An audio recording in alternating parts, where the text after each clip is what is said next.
யோக திருஷ்டி. நான்லாம் வரும்போது ஒரு தாத்தா மட்டும் தாங்க கிடைக்கிறாரு.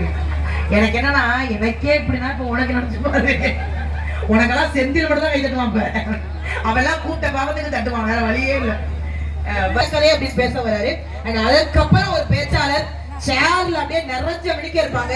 மனசும் அதே மாதிரிதான், கள்ளங்கப்படம் இல்லாம நிறைய பேசி சரி பண்ணி வாங்க வேண்டிய வேலையெல்லாம் அதனால மட்டும்தான் முடியும். உள்ள போடணும். பிள்ளை அழுது அப்பா சிரிச்சு பள்ளிக்கூடத்துக்கு ஒரு காலத்துல. இப்ப பையன் ஜாலியா போறான் சார், பேக மாட்டிக்கிறான், ஷூவை போட்டுக்கிறான், தண்ணி பாட்டில் எடுத்துக்கிறான், டிஃபன் பாக்ஸ் எடுத்துக்கிறான், அவன் ஜாலியா போறான். அப்பா தான் அழுதுகிட்டே போறாரு. ஏன்டா டீச்சரை ஒன்றும் பண்ணிடாதடா, பாவமா இருக்குடா, சின்ன பிள்ளையா இருக்குடா டீச்சரு. அதுக்கு இவன் சொல்றான், அதெல்லாம் அது நடந்துக்கிறத பொறுத்து இருக்கு. என் லைன்ல கிராஸ் பண்ணா நான் என் வேலையை காட்டிடுவேன். இவங்க ரெண்டு பேரும் கிளாஸ்ல பேசிக்கிறாங்க. ரமேஷ் ஹோம்வொர்க் எழுதுனா மிஸ் அடிப்பாங்களா, நம்மள அடிச்சா மிஸ் ஜெயில போட்டுருவாங்கடா. எனக்கு தெரிஞ்சு இங்க நிறைய பேரண்ட்ஸ் இருக்கீங்க.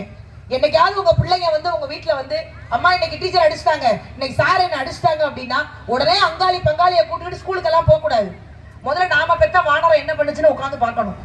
நான் ஒரே ஒரு விஷயம் சொல்லவா, யாரெல்லாம் பள்ளிக்கூடத்துல அடி வாங்கி படிச்சாங்களோ பின்னாடி வாழ்க்கையில என்ன அடி விழுந்தாலும் எந்திரிச்சு நிக்கிற திராணியும் தெம்பும் அந்த குழந்தைங்களுக்கு இருக்கும் சார்.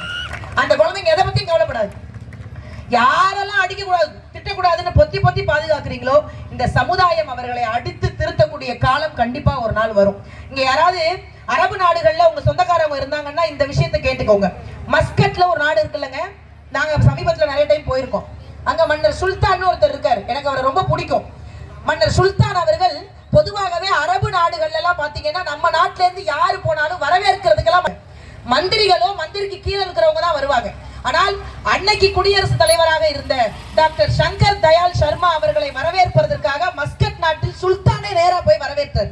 ஏர்போர்ட்ல போய் வரவேற்றது மட்டும் இல்லாம அவரை கார்ல உட்கார வச்சு அவரே கார். அப்ப மஸ்கட்ல ஒட்டுமொத்த எல்லாரும் கேட்டாங்க, இது என்ன புது பழக்கமா இருக்கு, மன்னர் இன்னைக்கு நீங்க இப்படி கூட்டு வந்துட்டீங்கன்னா நாளைக்கு எல்லாரையும் நீங்க தானே போய் கூப்பிடுற நிலைமை வந்துரும், அடுத்தடுத்து இந்த நிலைமை வந்துரும், நீங்க பண்ணது தப்பு அப்படின்னு சொன்னாங்களாம். அப்ப மன்னர் ரொம்ப அழகா சொன்னாராம், உங்க யாருக்குமே தெரியாது, நான் டெல்லி பல்கலைக்கழகத்தில் படித்தவன், நான் படிக்கும் பொழுது எனக்கு பாடம் எடுத்தவர் தான் சங்கர் தயாள் சர்மா அவர்கள், அவருக்கு கார் ஓட்டுவது எனக்கு பெருமைன்னு சொன்னாருன்னா, ஒவ்வொரு மாணவர்களும் வாழ்க்கையில ஆசிரியர்களுக்கு எந்த அளவுக்கு பெருமை கொடுக்கணுங்கிற விஷயத்தை இந்த மண்ணுல நிறைய ஆசிரியர்கள் விதைச்சுக்கிட்டு இருக்கீங்க.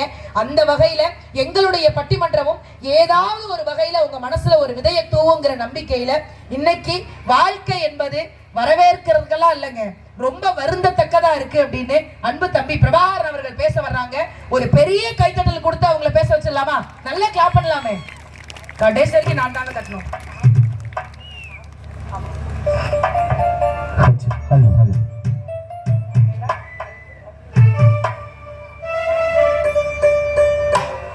தண்டன தண்டன தண்டன தண்டன தண்டன தண்டன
அடியில பொங்க வச்சா, அங்காள அம்மனுக்கு அடியில பொங்க வச்சா, ஆயிரம் பாட்டுக்கவ அடி எடுத்து தருவாளே.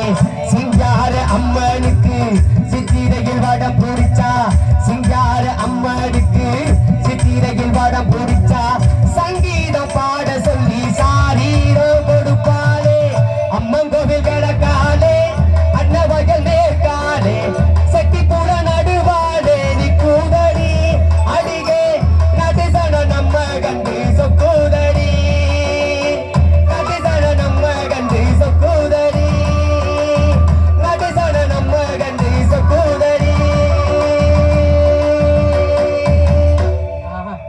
பெற்றெடுத்த தாய்க்கும் என்னை தத்தெடுத்த தமிழுக்கும் முதல் வணக்கம். நடுவர் அவர்களே, உண்மையா சொல்றக்கா இல்ல, உண்மையா ஒரு 2 மேடைகளை பார்த்தாலும் கூட இன்றைக்கும் ஒரு சந்தோஷம் இருக்கு. ஏன்னா அக்கா இருக்கிற மேடையில். ஏன் அப்படின்னா எனக்கு எப்பவுமே அவங்கள பார்க்கும்போது ஒரே ஒரு விஷயம் தோணும். தன்னம்பிக்கை இருந்தா, விடாமுயற்சி இருந்தா, எந்த சூழ்நிலையா இருந்தாலும் சரி, வீட்டுல எந்த சூழ்நிலை அமைஞ்சாலும் சரி, தன்னால ஜெயிக்க முடியுங்கிற நிரூபிச்ச ஒரே ஜீவனே அக்கா தான். ஏன்னா அவ்வளவு கஷ்டப்பட்டு உழைச்சி இன்னைக்கு அவங்களுடைய உழைப்பால வந்திருக்காங்க. அதை விட பெரிய விஷயம் என்ன அப்படின்னா, காசு சம்பாதிச்ச விஷயத்தை எல்லாரும் வச்சுக்கணும்னு ஆசைப்படுவோம், என்ன சேர்க்கணும்னு ஆசைப்படுவோம், பெரிய பெரிய மாடி வீடு இல்ல காரு பங்களான்னு வாங்கணும்னு ஆசைப்படுவோம். ஆனா இது என் மக்கள்கிட்ட வாங்கின பணம், அதை என் மக்களுக்கு நான் கொடுக்கணும்னு சொல்லி இன்றைக்கும் கஷ்டப்படுற ஏழை எளிய மக்களுக்கு உதவி பண்ணிட்டு இருக்கிற அற்புதமான ஒரு மனதுக்கு சொந்தக்காரி. அவங்க மேடையில் நின்று பேசுறது எங்களுக்கெல்லாம் வரும். ரொம்ப நன்றிக்கா. ஏன்னா ஒரு அற்புதமான இந்த விழாவை ஏற்பாடு பண்ணிருக்கிற இந்த செட்டிப்புறம்பால் எல்லா சொந்தங்களும் ஒரே ஒரு கைத்தட்டுங்களேன், ஜோர கைத்தட்டுங்களேன், நல்லா கைத்தட்டுங்க. நம்ம ஊருக்கு வந்திருக்காங்க அக்கா, அதனால நல்ல கைத்தட்டி ஒரே அப்படியே வரவேற்றலாமா?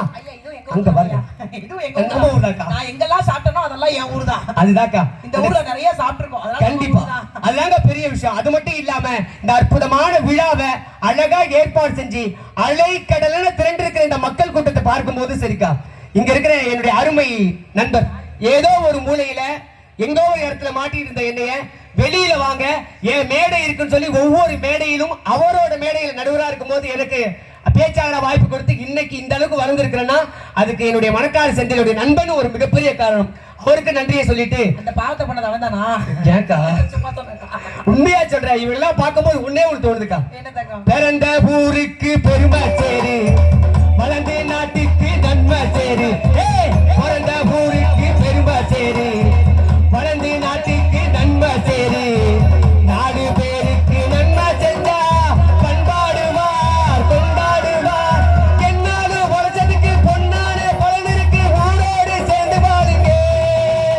அம்மன் அருள் சேரும் தின நம்ம துணையாகும், அம்மன் அருள் சேரும் தின நம்ம துணையாகும். ஆடுவோம் பாடுவோம் கொண்டாடுவோம், ஆனந்தம் காணுவோம் என்னாலுமே. பொதுவாக உங்க மனசு தங்கோ, ஒரு போட்டியின்னு வந்து விட்டாச்சிங்கோ. பொதுவாக உங்க மனசு தங்கோ, ஒரு போட்டியின்னு வந்து விட்டாச்சிங்கோ. உண்மையை சொல்வேன், நல்லதை செய்வேன், வெற்றியே வெற்றி வரும். ஆடுவோம் பாடுவோம் கொண்டாடுவோம், ஆனந்தம் காணுவோம் என்னாலுமே. ஆடுவோம் பாடுவோம் கொண்டாடுவோம், ஆனந்தம் காணுவோம் என்னாலுமே. அக்கா நல்ல ஊருக்கு தானே வந்திருக்கிறோம். நல்ல ஊருப்பா, அற்புதமான ஊருக்கு தானே வந்திருக்கிறோம். நான் பார்த்த வேதாரண்ய செட்டிப்புலத்துல இவ்வளவு கூட்டம் இப்படி ரவுண்டு கட்டி நின்னெல்லாம் எனக்கு ஒரே ஜாலியா இருக்கு. ஆமாக்கா, ஏன் தெரியுங்களா, வேதாரண்யத்தில் உள்ள அத்துணை மக்களும் இந்த கோயிலுக்கு வந்திருப்பாங்க. இந்த இடத்துல உண்மையை பேசணுமா இல்ல பொய்யை பேசணுமா? நான்லாம் பிறந்ததுல இருந்தே உண்மைதான். எனக்கு தெரியும்க்கா, நீங்க உண்மையை மட்டும்தான் பேசுவீங்க. பேசுவாங்கல்ல, பாருங்க உண்மையை பேசுறதுக்கே பிறந்து வந்த 2 பேரை பாத்தீங்களா? எங்க அக்கா நல்லா உத்து பாருங்களேன். செத்து போயிருவான். ஐயோ, ஆனா பாருங்க எம்புட்டு அழகா இருக்காங்க பாருங்க, உண்மையை பேசுறாங்க.